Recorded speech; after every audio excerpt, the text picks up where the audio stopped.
الرحيم والصلاة والسلام على سيد الأنبياء والمرسلين أما بعد فأعوذ بالله من الشيطان الرجيم بسم الله الرحمن الرحيم إن الله وملائكته يصلون على النبي يا أيها الذين آمنوا صلوا عليه وسلموا تسليما اللهم صل على سيدنا محمد وبارك وسلم صلوا عليه صلاة وسلام عليك سيدي يا رسول الله صلى الله تعالى عليه وسلم بڑے الصلاة والسلام عليك يا رسول الله الصلاة والسلام عليك يا حبيب الله الصلاة والسلام عليك يا رحمة للعالمين وعلى آلك وأصحابك يا نور الله صلى الله تعالى عليه وسلم بسم الله الرحمن الرحيم بسم الله دخلت وعليه توکلت ونویت سنت الاعتکاف۔ اللہ رب العزت کا بے پناہ فضل اور احسان ہے کہ اللہ تبارک و تعالیٰ نے ایک مرتبہ پھر ہمیں یہاں قرآن پاک کے نور سے ہمیں اپنے دلوں کو منور کرنے کا موقع عطا فرمایا۔ اللہ تبارک و تعالیٰ نے قرآن کی شکل میں وہ نور عطا فرمایا کہ جو بندہ بھی اس قرآن پاک کو پڑھے سنے سمجھے اللہ تعالیٰ اس کے دل کو بھی نور اور روشن فرما دیتا ہے۔ اللہ کا فضل ہے کہ الحمدللہ سالہ سال سے ہم ایک سورہ مبارکہ کو لیتے ہیں اور اس سورہ مبارکہ کی تفسیر اور اس کا درس آپ کی سماعتوں کے حوالے کرتے ہیں۔ اللہ کا فضل ہے کہ اس نے ہمیں ایسی کتاب عطا فرمائی کہ اس سے پہلے اور رہتی دنیا تک کسی کو بھی ایسا کلام اور کسی کو ایسی کتاب نہ ملی، اور قرآن پاک کا رہتی دنیا تک یہ چیلنج ہے کہ نہ قرآن کی طرح کوئی کتاب لا سکتا ہے اور نہ قرآن پاک کو کوئی مٹا سکتا ہے۔ چاہے کافر الٹے بھی لٹک جائیں، کچھ بھی کر ڈالیں، لیکن قرآن پاک کو نہ وہ مٹا سکتے دنیا سے اور نہ قرآن پاک کی طرح کوئی کتاب لا سکتے۔ آپ دیکھیں، یہ تو ہندی بھاشا بولنے والے، ہم لوگ اردو بھاشا بولنے والے، عرب کے لوگ جو ماہر تھے فصاحت و بلاغت میں، وہ جب قرآن کے مقابلے میں نہ لا سکے تو دنیا کا کون انسان لا سکتا؟ حالانکہ جب قرآن پاک کو مسلمان تو مسلمان جب کافر سنتا تھا نا، اس کا دل اس کی طرف لگ جاتا تھا، یہاں تک کہ جو صدیق اکبر قرآن پڑھتے تو عرب کے بڑے بڑے کافر کہتے قرآن پڑھنا بند کرو، اس لیے کہ آپ کے قرآن پڑھنے کی وجہ سے ہمارے بیوی اور بچے جو ہے نا اس میں اختلاف ہو رہا ہے، کبھی بچہ ایمان لا رہا ہے اور کبھی میری بیوی ایمان لے آ رہی، لہذا یہ قرآن کو ظاہراً پڑھنا چھوڑو۔ تو قرآن جب پڑھنے کے اندر اتنا معاملہ ہے تو پھر قرآن کو سمجھنے میں کتنی برکتیں۔ لیکن آج بہت سارے لوگ ایسا سمجھتے کہ قرآن کا ٹرانسلیٹ پڑھ لو چلو کام چل جائے گا۔ یاد رکھنا، قرآن کا ٹرانسلیٹ پڑھ کے تم گمراہ ہو جاؤ۔ قرآن میں اللہ نے کہا یضل بہ کثیرا ویہدی بہ کثیرا، اسی قرآن کو لوگ پڑھ کر گمراہ بھی ہوں گے اور قرآن پاک کو پڑھ کر لوگ ہدایت بھی پائیں۔ اگر قرآن کو اپنی مرضی کے مطابق پڑھو گے تو گمراہ ہو جاؤ گے، اگر قرآن کو صحابہ کی مرضی اور اللہ والوں کی مرضی کے مطابق پڑھو گے تو تم راہ راست پر رہو گے۔ آپ دیکھیں، قرآن پاک کی بہت ساری آیتیں جو ظاہراً اس کا مفہوم کچھ اور ہے لیکن کچھ لوگوں نے اس کا معنی مطلب نکالا اور، جیسے اللہ تبارک و تعالیٰ ہر نبی کو ایک معجزہ دیتا ہے، کوئی نہ کوئی معجزہ، لیکن اللہ تعالیٰ نے ہمارے آقا کو سراپا معجزہ بنا کر بھیجا۔ ایک دو معجزہ نہیں، آقا علیہ الصلوۃ والتسلیم کو اللہ نے بے شمار معجزے دی، لیکن آپ کے دو معجزے سب سے بڑے، ایک کا نام قرآن اور ایک کا نام معراج۔ یہ جو ہے نا بہت بڑے معجزے۔ حالانکہ حضرت امام شافعی رحمۃ اللہ تعالی علیہ فرماتے ہیں کہ اللہ تعالی کوئی اپنے نبی کو معجزہ دیتا یا نہ دیتا، اللہ نے اپنے محبوب کو اتنا روشن بنایا تھا کہ لوگ حضور کو دیکھتے جاتے اور کلمہ پڑھ کے مسلمان ہوتے جاتے۔ اب آپ یہ کہہ سکتے ہو نا کہ بھائی ابو جہل نے بھی تو حضور کو دیکھا تھا، بہت سارے لوگوں نے دیکھا تھا، جن کو ایمان کیوں نہ لائے، کلمہ کیوں نہ پڑھے؟ اصل میں انہوں نے صرف محمد بن عبداللہ سمجھا، نبی کی حیثیت سے کبھی دیکھا بھی نہیں کہ نبی ہے، اگر دیکھتے یقین اتنا چہرہ روشن تھا ایمان لے آئے۔ بہرحال تو اللہ تعالیٰ نے قرآن کی شکل میں بہت بڑا معجزہ عطا فرمایا، اور یہ قرآن پاک کا بدل کوئی رہتی دنیا تک لا ہی نہیں سکتا۔ اصل میں عربوں کا ایک سسٹم ہوتا تھا کہ عرب کے لوگ اگر کوئی بہترین اشعار عربی میں لکھتے نا تو خانہ کعبہ کی دیوار پر چسپاں کر دیتے، خانہ کعبہ کی دیوار پر اسے چسپاں کر دیتے، لگا دیتے تھے، تاکہ اس سے بہترین شعر کوئی دوسرا لگا سکے۔ ایک سے بڑھ کر ایک شعر لگے تھے۔ آقا علیہ الصلوۃ والتسلیم نے کیا کیا، جا کر کے اس قرآن پاک کی سب سے چھوٹی سورت کون سی ہے؟ سورہ کوثر ہے کہ نہیں؟ آقا علیہ السلام نے جا کر لگا دیا انا اعطیناک الکوثر فصل لربک وانحر ان شانئک هو الابتر۔ جا کر تین جو آیت تھی نا، جب آقا علیہ الصلوۃ والتسلیم نے لگا دیا نا، تو عرب کے چونکہ حج کے موسم میں بڑے بڑے شاعر آتے رہتے تھے، انہوں نے پڑھانا چوتھی لیٹی میں لکھ دیا، کہا ھذا الکلام لیس بشر، سمجھے نا، لیس الکلام کہ یہ کلام جو ہے نا کسی انسان کا کلام نہیں، ھذا الکلام لیس بشر یعنی یہ کلام کسی انسان کا کلام نہیں، چوتھی لیٹی وہاں پہ لکھ دیا، سمجھے نا۔ اب اس کے بعد چونکہ شاعر آتے رہتے تھے، اب آ کر کے کہا نشان سے لگایا، پہلی دوسری تیسری میں تین جو سینٹنس سے لگایا، کہا یہ کلام بشر نہیں، لیکن یہ چوتھا جو سینٹنس ہے، کہا یہ کسی انسان کا کلام، سمجھے نا، یعنی تین جو لگایا تھا کہا یہ کسی انسان کا کلام، لیکن چوتھا جو ہے جو لکھا تھا یہ کسی انسان کا کلام۔ تو عرب کے لوگ جو تھے نا وہ کیا کرتے، مطلب بڑی میٹنگیں کرتے، بہت کچھ کرتے کہ قرآن پاک کے مقابلے میں کچھ لایا جائے، قرآن پاک کے مقابلے میں لایا جائے۔ یہاں تک کہ ان لوگوں نے ایک مرتبہ کیا کیا، القاریہ کے مقابلے میں لے کر آئے، سمجھے نا، ہے نا، القاریہ ما القاریہ وما ادراک ما القاریہ، ہے کہ نہیں، یعنی کڑک، وہ کیسی کڑک، تم کیا جانو کیسی کڑک۔ انہوں نے اسی کے مقابلے میں لے کر آئے ایک آیت بنا کر، الفیل ملفیل وما ادراک ملفیل، سارے بیٹھے، کہا ہاتھی، کیا ہاتھی، تم کیا جانو ہاتھی کیا ہے؟ ارے بھائی بچہ جانتا ہے کہ ہاتھی یہ جانور ہے، کون نہیں جانتا ہے؟ وہ پڑھے آپ سب خود ہی ہنسنے لگے، کہا یہ بھی کوئی کلام ہے؟ قرآن کے مقابلے میں کوئی کلام لا ہی نہ سکے۔ جب یہ لوگ بڑے عاجز ہو گئے تو ایک مرتبہ انہوں نے اعلان کیا، کہا ہم اسے اتنا انعام دیں گے جو قرآن کے مقابلے میں اگر کوئی کلام لے کر آئے، کوئی آیت لے کر آئے۔ تو دور دراز سے آتے تھے لوگ، شاعر لوگ بڑے بڑے، انہوں نے بڑا پیسہ رکھا، ٹھیک ہے آئندہ سال جب آئیں گے نا تو کچھ نہ کچھ کلام لے کر آئیں گے، کہا ٹھیک ہے۔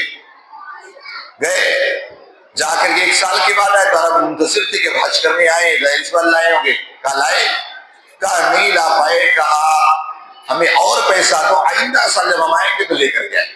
کہا ٹھیک۔ گئے، عرب کے شاعر تھے وہاں دور دراز سے، گئے، جا کر کے انہوں نے اس کے قرآن کے مقابلے میں دیکھا تو انہوں نے کیا کیا، چار قرآن کے لفظ تھے نا، ورڈ، اسے چنا، کہا یہ جو ہے نا فصاحت سے، یعنی جیسے بہترین جو ہوتا ہے نا گرامر سے گرے ہوئے الفاظ ہیں، چار لفظوں کو انہوں نے گنا، اس میں سے ایک لفظ تھا حضوا، کہا یہ لفظ جو ہے نا، یہ حضوا کا لفظ جو ہے قرآن کی فصاحت سے کے خلاف سے یہ فساد میں نہیں آتا. چونکہ عرب لوگ استہزاء لفظ ہو، یعنی کسی سے مذاق کرنا ہو استہزاء ہوتے. تو کہا یہ حضوا یہ کون سا لفظ ہے؟ کیا حالانکہ حضوا کا معنی بھی مذاق کرنے کے، لیکن کہا یہ حضوا کوئی عرب کے کلام میں نہیں ہے، لہذا عربی استعمال کرتے، لہذا یہ فصاحت سے گرا ہوا. ایک لفظ استعمال ہونا، اور دوسرا لفظ ہونا کبارہ، جو کہ کبیر کا معنی ہوتا ہے بڑا. تو کبیر استعمال کرتے، کبارہ کا کوئی لفظ تھا ہی نہیں. تو کہا یہ لفظ بھی جو ہے نا فصاحت سے گرا ہے، اس لیے کہ عرب کے لوگ اس کا استعمال نہیں کرتے. اب اس کے بعد تیسرا کہا لشیء العجاب، یعنی لشیء ہونا چاہیے، لشیء لے کر کے آئے، اور کہا عجیب ہوتا ہے عجاب لے کر آئے. کہا یہ چار لفظ جو ہے نا یہ قرآن پاک میں جو فصاحت سے یعنی گرامر کے اعتبار سے نہیں ہے، لہذا قرآن جو ہے نا لوگوں کو شک میں ڈال دیں گے اللہ کا کلام ہے یہ. ابھی جب آئے آ کر کے پوچھا، انہوں نے کہا کچھ لائے، کم اس کے مقابلے میں تو نہیں لائے، لیکن چار لفظ لے کر ایسے آئے ہیں ورڈ کہ جا کر کے اگر تم بتاؤ کوئی بھی جان جائے گا یہ قرآن فصاحت سے گرا ہوا ہے، قرآن فصاحت اور بلاغت والا ہی.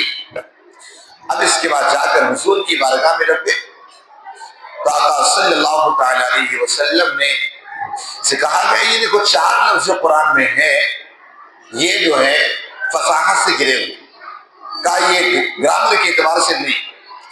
تو آقا علیہ السلام نے فرمایا بھائی اسے فیصلہ کون کرے گا؟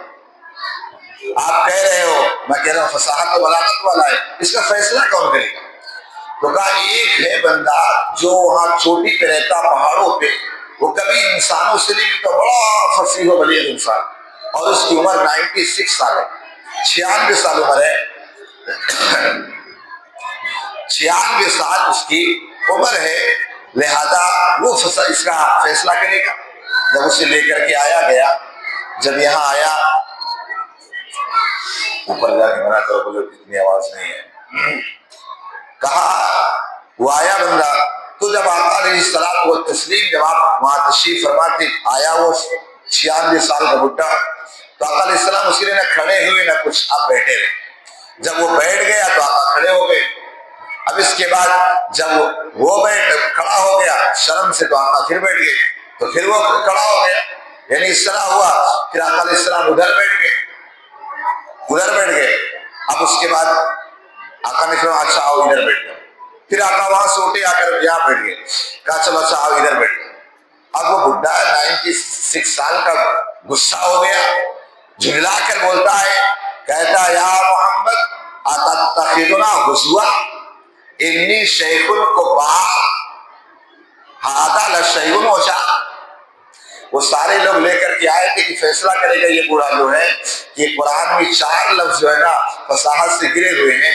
تو جب وہ بوڑھا آیا اور آقا علیہ السلام کی انداز میں مذاق کیا نا، تو وہی عربی کے چار ورڈ جس کو اعتراض کے طور پر لے کر کے آئے، تو بڈھا وہی بولتا ہے، کہتا ہے محمد صلی اللہ علیہ وسلم کہا اتتخذنا ہزوا، کیا تم اسے اس طرح مذاق کرو گے؟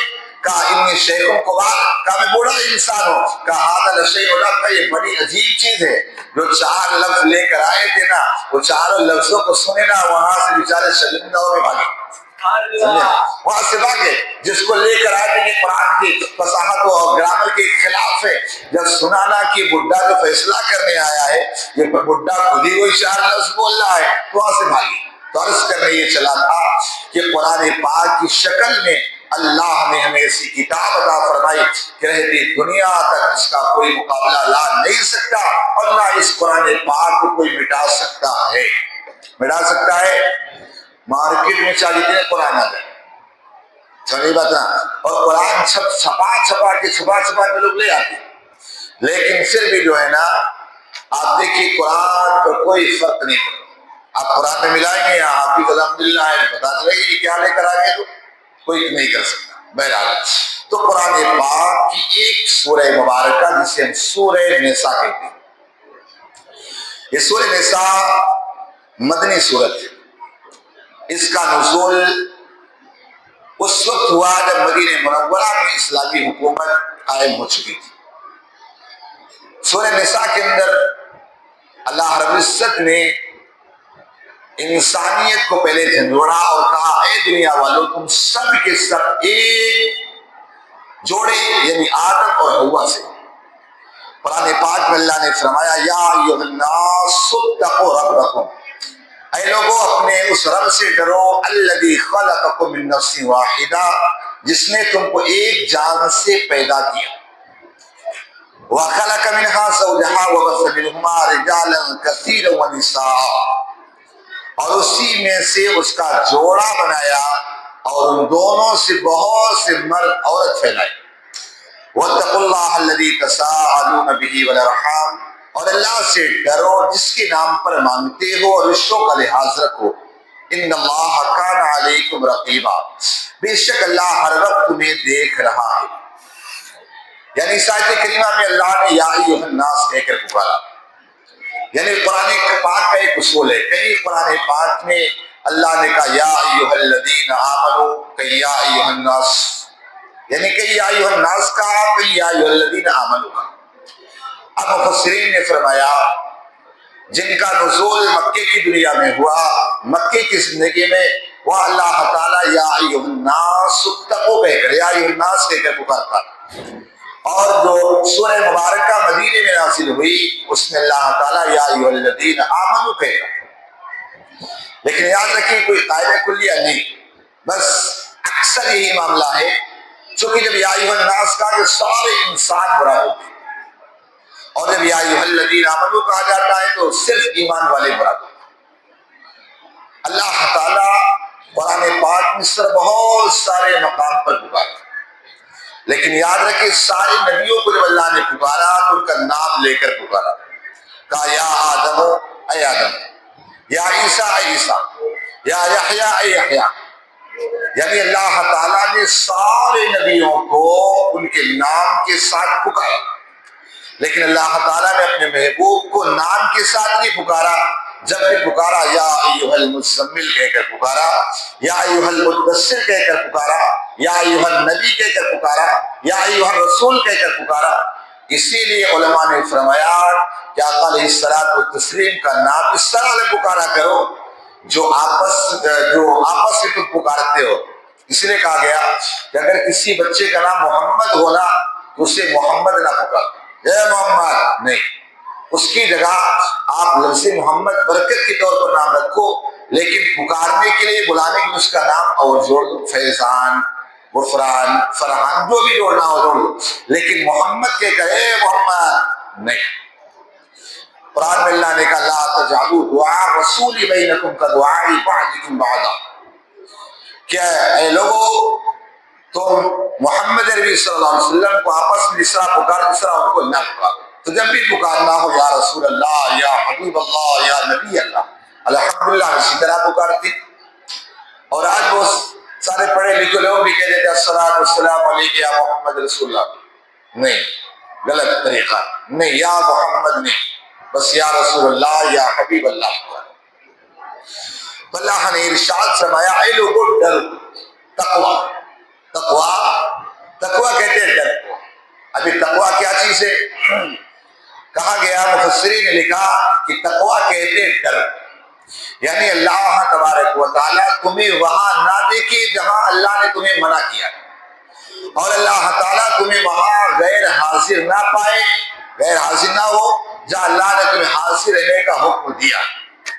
مثال کے طور پر مسجد میں رہنے کا حکم ہے تو یہاں سے غائب نہ ہو، اگر شراب کھانا وہاں جانے کا حکم ہے تو وہاں نہ جاؤ، تو کہا یہ تقویٰ ہے۔ حضرت عمر فاروق اعظم رضی اللہ تعالیٰ عنہ نے حضرت ابی بن کعب سے کہا تھا یا ابی یہ بتاؤ کہ تقویٰ کس چیز کا نام ہے؟ تقویٰ یہ کس چیز کا نام ہے؟ فرمایا عرض کیا اے امیر المومنین کیا آپ نے کبھی کانٹے دار جھاڑی دیکھی، کانٹے دار جنگل دیکھا؟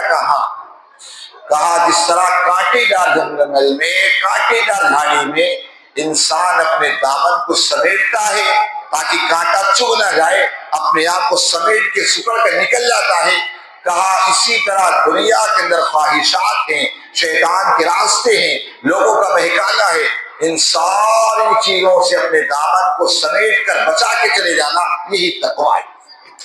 آج آپ دیکھیے ہوتا ہے نا، آپ راستے سے جا رہے ہیں، آپ دیکھیں وہاں گانے کی محفل سجی ہے، آپ راستے سے جا رہے ہیں، کرکٹ کا بازار سجا ہے، آپ راستے سے جا رہے ہیں، نہ جانے کیسے کیسے معاملات ہو رہے ہیں، تو کہا ایسی جگہ میں اپنے دامن کو بچا کے چلے جانا یہی تقویٰ، ایسی جگہ میں اپنے دامن اپنے ہاتھ کو اپنے آپ کو بچا کے چلے جانا یہ تقویٰ ہے۔ تو اللہ تعالیٰ نے فرمایا کہ لوگوں ڈرو اپنے اس رب سے جس نے تمہیں پیدا ایک جان سے، کس سے پیدا کیا؟ ایک جان سے، اور ایک جان کون ہے؟ حضرت آدم علیہ السلام۔ کون ہے؟ یعنی آدم علیہ السلام و تسلیم سے، اور پھر اللہ نے انہی سے ان کی بیوی کو پیدا کیا، یعنی بائیں جانب کی پسلیوں کے اوپری حصے سے ایک پسلی سے حضرت حوا کو پیدا کیا۔ امام راضی رحمۃ اللہ تعالی علیہ فرماتے حوا حیات سے یعنی زندگی سے، اور حضرت آدم بھی حیات سے نہیں، اللہ نے انہیں لفظ کن سے پیدا کیا۔ بہرحال تو حضرت آدم علیہ السلام اور حوا سے پوری دنیا کے لوگ اللہ نے فرمایا پھر ہم نے تمہیں پیدا دیا۔ تو انسان کوئی بندر سے نہیں، جیسے آج کچھ لوگ کہتے ہیں بندر سے۔ اس کو سمجھنے کے لیے آپ دیکھیں، سب سے اچھا مفتی نعیم الدین مراد آبادی صدر الوفا فرماتے ہیں کہ اسے اگر سمجھنا ہے نا تو سب سے اچھا طریقہ یہ ہے کہ آپ دیکھیں دنیا کے سارے سادات، آپ دیکھیں کہاں کہاں پھیلے ہوئے، دنیا کے ہر کونے میں چلے جائے سادات تھے، لیکن جب آپ اسے سمیٹتے چلے جائیں گے اس کی انتہا محمد رسول اللہ پر ہے کہ نہیں؟ سارے سادات کائنات کے ختم ہوں گے آقا علیہ الصلوۃ والتسلیم پر۔ اور دوسرا طریقہ یہ سمجھایا کہ آپ دیکھیں آج سے 100 سال پہلے اتنی آبادی نہ تھی جتنی آج ہے، 100 سال اور پیچھے جاؤ اتنی آبادی جو ہے اس سے پہلے نہ تھی، اور جائے 1000 سال جائے، یہاں تک کرتے کرتے جائیں گے تو آخر میں اینڈنگ جو آئے گی حضرت آدم اور حوا ہی آئیں گے۔ اسی طور پر بتایا کہ آپ دیکھیں ایک سمجھنے کا طریقہ یہ بھی بتایا کہ آپ دیکھیں قوم بنی اسرائیل جو ہے دنیا میں پھیلی ہوئی ہے، لیکن ساری قوم بنی اسرائیل کو اگر آپ سمیٹتے جائیں تو آ کر کے انتہا حضرت یعقوب علیہ السلام پر ہوگی کہ نہیں ہوگی؟ تو آج کچھ لوگ آپ دیکھیں یہ کہتے ہیں، تو آپ اس سے سمجھائیں نا کہ اچھا ٹھیک ہے 100 سال پہلے دیکھو بھاؤ نگر میں آبادی کتنی تھی، اس سے پہلے جاؤ کتنی تھی، اس سے پہلے کتنے جاؤ یہ نہیں تھا، اس طرح سمیٹتے چلے جاؤ نا تو ساری کائنات کے انسان حضرت آدم اور حوا پر جا کر سمٹ جائے۔ تو یہ ہمارا ایک عقیدہ ہونا چاہیے کہ ساری کائنات جو بنی آدم و حوا سے بنی، اس کے علاوہ اور کہیں سے نہیں کہ بندر تھا، بندر سے ترقی کرتے تھوڑا یہ پھر انسان بن گیا، انسان پر ہی کیوں رکھے آگے چل کے اور کچھ بن جانا چاہیے تھا، یہی بن گئے روپے نہیں بھائی، اور بھی آگے جانا چاہیے۔ تو ہمارا عقیدہ کیا ہونا چاہیے کہ ہم آدم سے بندر سے نہیں، وہ بندر کے لوگ ہوں گے، بندر سے ہوں گے، ہم آدم علیہ السلام کی اولاد ہے، تو ہم سب کس کی اولاد ہیں؟ اسی سے پتہ چلنا چاہیے کہ کبھی ہمیں جو ہے نا ایک دوسرے پر فوقیت نہیں کرنا چاہیے۔ کیوں؟ آج کچھ لوگ کہتے ہیں نا کہ میں میمن ہوں، میں سید ہوں، میں گھاچی ہوں، میں فلاں نہیں ہوں، ڈیماکی، ہم سب نبی کی اولاد ہے کہ نہیں بول رہے، سوچ رہے یار سب کس کی اولاد ہو؟ یہ عقیدے کی بات، آدم علیہ السلام کی تسلیم کی ساری اولاد ہے، اس لیے ہم آدمی بھی ہیں اور انسان بھی ہے کہ نہیں؟ تو ہم سب کس کی اولاد ہیں؟ ہم سب نبی کی اولاد۔ ایک مرتبہ اسی بات کو لے کر کے ایک بڑے بزرگ ہیں، ان سے معاملہ ہو گیا، وہ ہیں برادری کے انصاری تھے، جب مناظرہ ہوا تو سادات لوگ پکڑے تھے، تو کہا چلو تم بتاؤ کون سی برادری کے ہو؟ انہوں نے کہا سوچا کہ بتائیں گے انصاری، تم پر وہ جھپٹ پڑے، کہنے لگے میں نبی کی اولاد ہوں۔ کہا اگر انکار کرو گے کافر ہو جاؤ۔ کہا آپ کیسے نبی کی اولاد ہو سکتے ہو؟ کہا آدم علیہ السلام نبی تھے نا۔ کہا میں انہیں کی اولاد۔ تو لہذا یہاں جو ہم قبیلوں میں بٹے ہیں نا، ایک دوسرے کی اہمیت کو سمجھنے کے لیے یا ایھا الناس انا خلقناکم من ذکر و انثی وجعلناکم شعوبا وقبائل لتعارفوا ان اکرمکم عند اللہ اتقاکم، کہ اے لوگوں تمہیں ہم نے ایک مرد اور ایک عورت سے پیدا کیا اور مختلف قبیلوں میں بانٹ دیا، کیوں؟ اس لیے تاکہ تم ایک دوسرے کی اہمیت کو سمجھ سکے۔ لیکن آج جو ہے نا، آج کچھ سادات بھی اپنے آپ کو بڑا یقیناً وہ احترام کے قابل ہیں، ان کی رگوں میں رسول اللہ کا خون ہے، مولا علی کا خون ہے یقیناً، لیکن اپنے نسب پر فخر کرنا ضروری نہیں، فخر نہ کریں، ورنہ آپ سوچے ذرا، اماموں میں سے حضرت امام جعفر صادق لوگوں کو کیا کہتے تھے؟ اے لوگوں میرے لیے دعا کرو۔ داؤد طائی کو کہا، داؤد طائی نے کہا اتنے بڑے نسل والے، کہا اسی بات کا تو سوال ہے کہ اگر میرے آقا نے، میرے نانا جان نے قیامت میں پوچھ لیا کہ سب تو کرتے رہے، تو میری اولاد تو کیوں ایسا کرتا ہے؟ کہا اسی وجہ سے زیادہ ڈر رہا ہوں، لہذا کسی چیز پر فخر نہ کریں کہ میں مومن ہوں، میں میمن ہوں۔ ہاں مومن ہونے پہ فخر کریں۔ ہمارے یہاں بھاڑے سے ایک نے فون کیا، ایک بندہ بیٹھا، بولے پوچھ لو، پوچھا اس کو تو کہنے لگا، میں نے کہا بھائی بھاڑے سے دے دو نا، بندے کو ضرورت ہے، کہنے لگا کوئی میمن ہے؟ میں نے کہا میمن تو نہیں مومن ہے، کہنا پھر نہیں دینا۔ آپ سوچے تھا سمجھے؟ تو بہرحال ہمیں کسی اور چیز پر فخر اور ناز نہیں کرنا ہے، بس ایمان والے ہیں اسی پہ ناز اور فخر ہونا چاہیے۔ آگے اس آیت کریمہ میں انشاءاللہ کل درس لیں گے، بڑے انٹرسٹنگ انشاءاللہ کل باتیں ہیں جسے آپ حضرات سماعت کریں گے۔ اللہم صلی علی سیدنا مولانا محمد بارک وسلم، صلی علیہ الصلوۃ والسلام علیہ سیدی یا رسول اللہ۔